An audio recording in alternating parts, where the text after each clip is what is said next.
Right ఇక breaking చూస్తున్నాం. Chhattisgarh Karregutta encounter ఘటనలో మృతి చెందిన మావోయిస్టుల సంఖ్య 42కు చేరినట్లు తెలుస్తోంది. ఇప్పటికే 35 మంది మావోయిస్టుల మృతదేహాలను బలగాలు స్వాధీనం చేసుకున్నాయి. కర్రెగుట్టలో భారీ కూంబింగ్ చేపట్టిన పోలీసులు మావోయిస్టుల మధ్య ఎదురు కాల్పులు కొనసాగుతున్నాయి. కాల్పుల మోతతో కర్రెగుట్ట దద్దరిల్లిపోతోంది. అక్కడ భయానక వాతావరణం నెలకొంది. సుమారు 10,000 మంది పోలీస్ సిబ్బందితో పర్వత కేంద్రాన్ని అద్రోహించిన బలగాలు నక్సలైట్ల కీలక స్థావరాన్ని చుట్టుముట్టినట్లు సమాచారం. స్థావరం లోపల 350 మంది నక్సల్స్ ఉన్నట్లు చెబుతున్నారు. తమని వదిలేయాలని లేఖ ద్వారా పోలీసులను వేడుకున్నట్లు తెలుస్తోంది.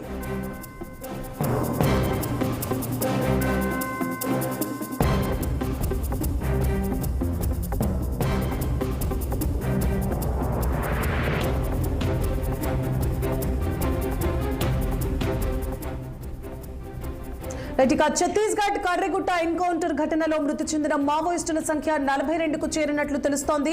ఇప్పటికే 35 మంది మావోయిస్టుల మృతదేహాలను బలగాలు స్వాధీనం చేసుకున్నాయి. కర్రెగుట్టలో భారీ కూంబింగ్ చేపట్టిన పోలీసులు మావోయిస్టుల మధ్య ఎదురు కాల్పులు కొనసాగుతున్నాయి. కాల్పుల మోతతో కర్రెగుట్ట దద్దరిల్లిపోతోంది.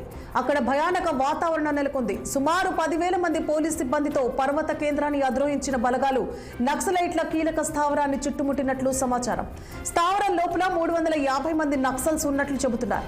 తమని వదిలేయాలని లేఖ ద్వారా పోలీసులను వేడుకున్నట్లు తెలుస్తోంది. ఇదే అంశానికి సంబంధించి మరిన్ని అప్డేట్స్ ని మా ప్రతినిధి అయ్యప్ప ఫోన్ లైన్ లో అందిస్తారు. అయ్యప్ప, చెప్పండి, ప్రస్తుతం కర్రెగుట్ట వద్ద పరిస్థితి ఎలా కొనసాగుతోంది? మావోయిస్టులు రాసిన లేఖ పట్ల పోలీసులు ఎలా స్పందిస్తున్నారు?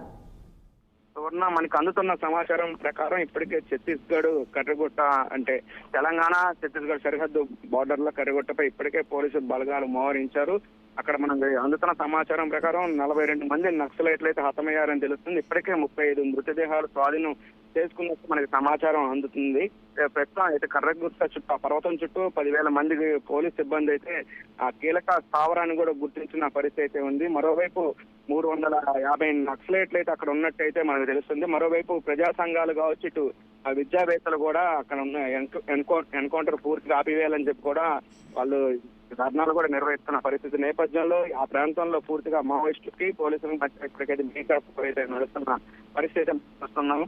అయితే గతంలో ఎన్నడూ లేక భారీ ఎన్కౌంటర్ అనేది చెప్పవచ్చు. అక్కడ పూర్తిగా నక్సలైట్ స్థావరాలు కూడా ఏర్పాటు చేసుకొని అక్కడ గుడారాలు ఏర్పాటు చేసుకున్న పరిస్థితి. వాటిని ఇప్పటికైతే గుర్తించారు. అక్కడ పేలుడు పదార్థాలతో పాటు AK-47 మరి కొంత మందుగుండు సామాగ్రి స్వాధీనం చేసుకున్న పరిస్థితి అయితే ఉంది. ప్రస్తుతం ఆ ప్రాంతాల్లో పూర్తిగా జల్లెడబడుతున్నారు. మరోవైపు గత 5 రోజులుగా ఏదైతే పోలీసులు కావచ్చు, ఇటు CR బలగాలతో పాటు అక్కడ మోహరించారు. అక్కడ ఎండ తీవ్రత